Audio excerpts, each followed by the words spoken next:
La décima musa, Sor Juana Inés de la Cruz, one of the Spanish language's greatest poets, and for one of her most famous poems, Primero Sueño, she deliberately chooses a metric form well adapted to the Spanish language. She uses the silva. But what is it about the Spanish language that makes it so well adapted to this classical metric form that Sor Juana and many of her contemporaries loved to use?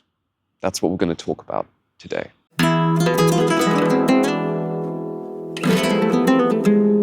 The answer lies in vowels.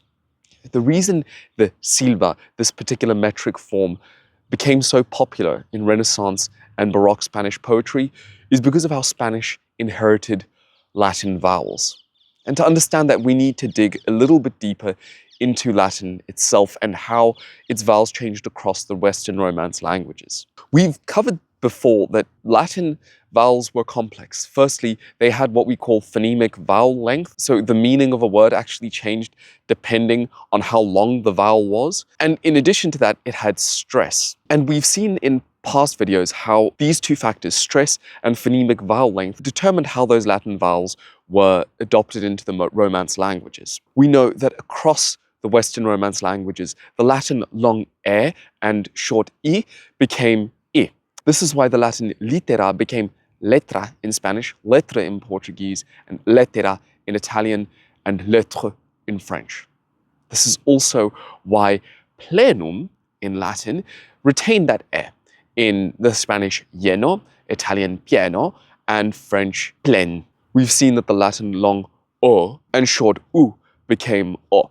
For example, Latin nomen is still o in nombre in Spanish, nome in Italian, nom in Portuguese, and nom in French. I'm simplifying a little bit the vowel qualities there, but we will make a longer video on this particular sound change in future. But so far, so good. And you'll notice that right now we're actually really focusing on a relatively small set of vowel qualities. We haven't, for example, looked at a in Latin. But even in that small set of vowel qualities that we've focused on up to now, this is only half the story that I've told you so far.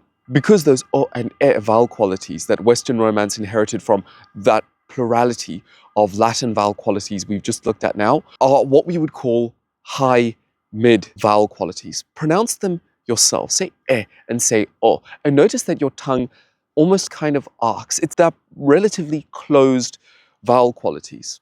But Western Romance didn't just take Latin's vowels and turn them into relatively closed vowel qualities. It also evolved more open forms. And we can see that in Latin's short, stressed e and o sounds.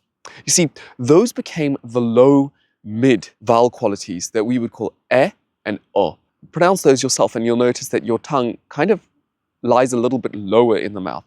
E and o as opposed to e and o. That turns out to be crucial in the development of Western Romance, but particularly in the development of Spanish. Because you see, these low, mid, more open vowel qualities turned out to be particularly articulatorily unstable. And given that in Latin they were stressed, this seems to have made them a lot more prone to change over the course of the evolution of Western Romance. Lying in the middle of the vowel space, they seem to have been perceived by speakers as less distinct than the more closed I and U sounds. And it seems as though this combination of crucial factors, the relative openness of these vowels, the fact that they were stressed in Latin and speakers in some sense continued that vestigial stress pattern in the words inherited from Latin that had these particular vowel qualities, they tended to diphthongize.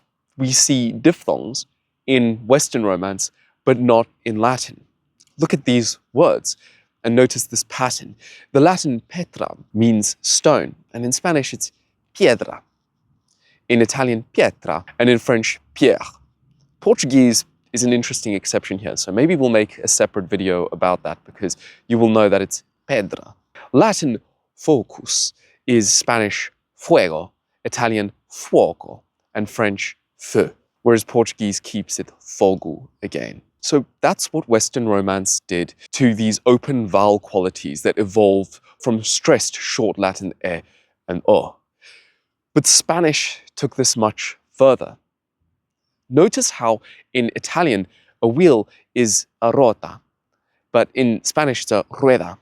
You might go to a festa in Italian, but you'd still go to a fiesta in Spain. Mercoledì in Italian, but miércoles in Spanish. For guests, I'd probably open the porta for them in Italian, but I would open the puerta in Spanish. Now, under these conditions, it made sense to take a metric. Now, under these conditions, if you want to write poetry in Spanish, you're likely to try to choose some kind of metric form that is particularly flexible, that can take into account these widespread, consistent diphthongs. So this is one of the reasons why the silva became such a prominent verse form in the Spanish Siglo de Oro. But we've left a question unanswered here. Why does Spanish also diphthongize the closed vowel qualities? And to be honest, despite hours of research, I've not come across an academic consensus on this. Some people say that this actually has something to do with Spanish's very regular stress patterns. We've spoken about this before. Spanish has an extremely consistent penultimate lexical stress pattern. Perhaps it was part of some attempt to widespread conserve that lexical stress pattern through all words inherited from Latin. Notice, for example, how the verb poder conjugates as puedo, puedes, whereas in Italian it's still posso. Perhaps that's the reason. A fringe theory is that it's an influence from Arabic. I, unfortunately, remain uncertain on that, but many of you have a very well-developed knowledge of Spanish phonology. So I'd like to get your opinions on this. Why do you think Spanish is such a consistent diphthongizer of the Latin vowel qualities we've looked at in today's video? And we can finish off with an interesting comparison. Spanish famously has an extremely stable pentavocalic system, but it's not the only Romance language with that system. Sicilian also has a pentavocalic system. There's a fascinating difference between those two.